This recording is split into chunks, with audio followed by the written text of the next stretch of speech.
Violent conflict and climate-related shocks are the main drivers of food insecurity and malnutrition globally, with the highest number of people affected in Asia put at 520 million and 243 million people are affected in Africa. That's according to the State of the Food Security and Nutrition in the World 2017 report. The prevalence of undernourishment, however, remains highest in Africa.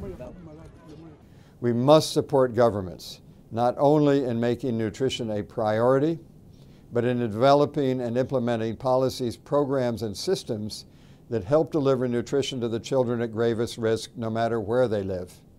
That must include continuous care for children suffering from all forms of malnutrition, integrating nutrition across other programs like immunization campaigns and early childhood development efforts, where nutrition plays such a vital role in brain development.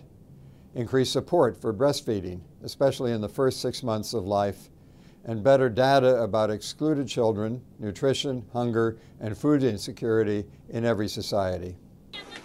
Of course, there are what has been described as admirable work underway in sub-Saharan Africa by governments, non-governmental organizations, and donor agencies to improve nutrition in the region.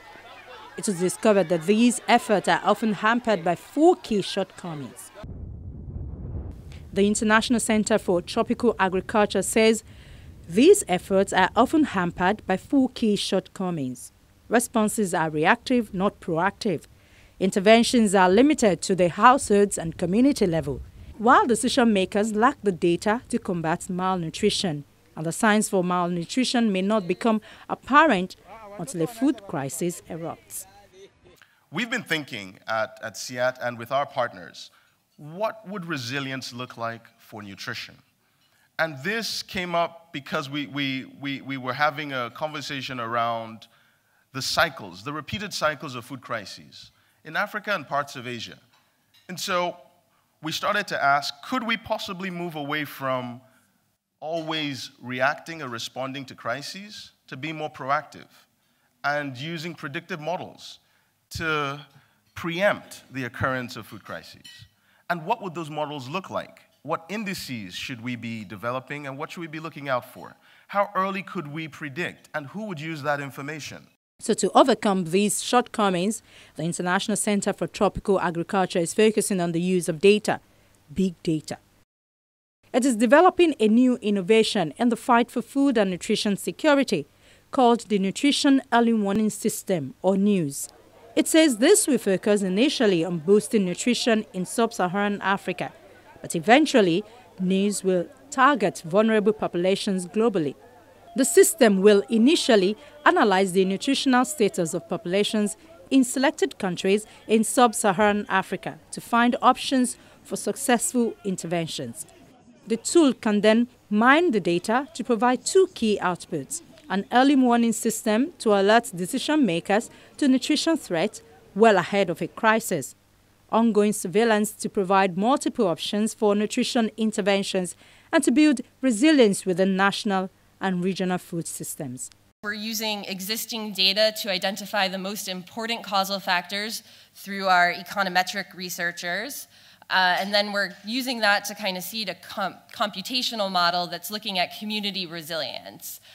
So our computational team is building household resilience curves and really trying to understand how different households are making resource decisions and trying to build a landscape of the different communities that we're working in. So we're piloting this in Nigeria and Kenya, and the goal is to identify places that are at risk of malnutrition and to address it before a crisis happens. The goal is making this happen before we get to crises. Algorithm is used daily to decipher patterns in every sector. Now, scientists believe these systems are well suited to help tackle food and nutrition problems.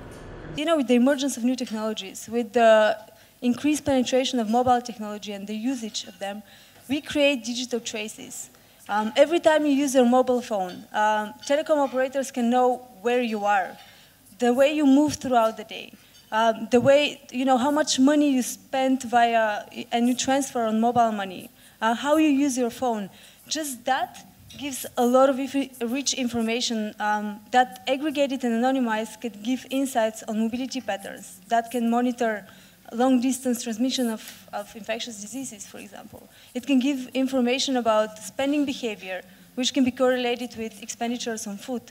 And what I mean with not traditional data sources is these private data sources that is either accumulated based on the use of digital technologies or through sensors, satellite imagery, etc., that at the moment is mostly held and in the hands of the private sector, and which we need to unlock. Extreme climate events can undermine agriculture and rural development, even in years when extreme events do not occur. The uncertainty that results from climate-related risk is an impediment to sustainable intensification of agriculture and adaptation of climate-smart agricultural production practices. In an era of more frequent and more extreme weather events and climate shocks, enhanced early warning systems provide a key opportunity to curb erosion of development progress in rural sectors. We need our digital technology playmakers to succeed and help us score more goals. My vision is to help farmers unlock their entrepreneurial potential and maximize their value. In our lifetimes, Africa's farmers should have the freedom to invest and engage in any part of the agriculture value chain, not because they must, but because they wish to.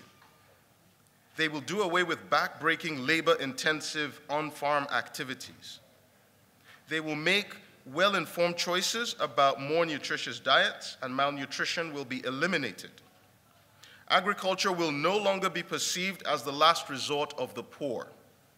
It will be a vibrant business sector flooded with private capital. The potential use of early warning systems is extremely diverse, depending on the nature of the warning and the range of responses for all the potential users of early warning information. Broadening the range of users appears to be one of the most promising ways to expand the contribution of early warning to climate-resilient agricultural development in Africa. Providing information at longer lead times would expand the range of decisions that early warning systems could inform. Talking about the low level of data collection, the lack of high-resolution data across Africa's landscapes, I could also tell you about the lack of open and free data policies, which stifle innovation and experimentation, in some cases create internal inefficiencies and duplications amongst government agencies and research institutions. I could also tell you about the challenge of getting researchers to share data languishing in the bowels of their computer hard drives. These challenges need to be acknowledged and addressed. If we are to establish the full potential of the digital revolution, these challenges must be met.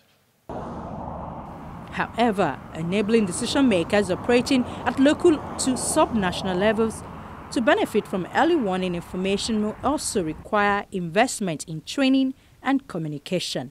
If you have ever used Google, maybe you have never wondered how it does just after you type few keywords to bring you exactly the results that you're looking for.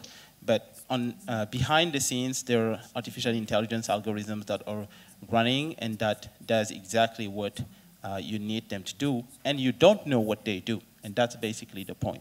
So if you use other applications as well, such that image recognition when you use your cameras, or when you use Facebook where you get recommendations of people you should know, or people the application thinks that you know, it's AI algorithms that run behind. So there are more applications that closer to what we're saying here.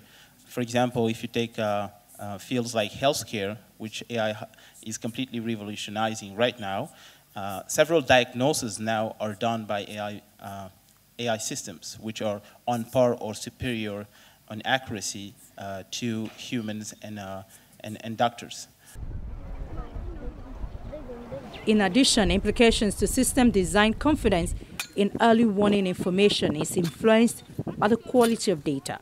Quality is often compromised because early warning system is based on multiple streams of information. But experts say investments in quality and streamlining help increase confidence.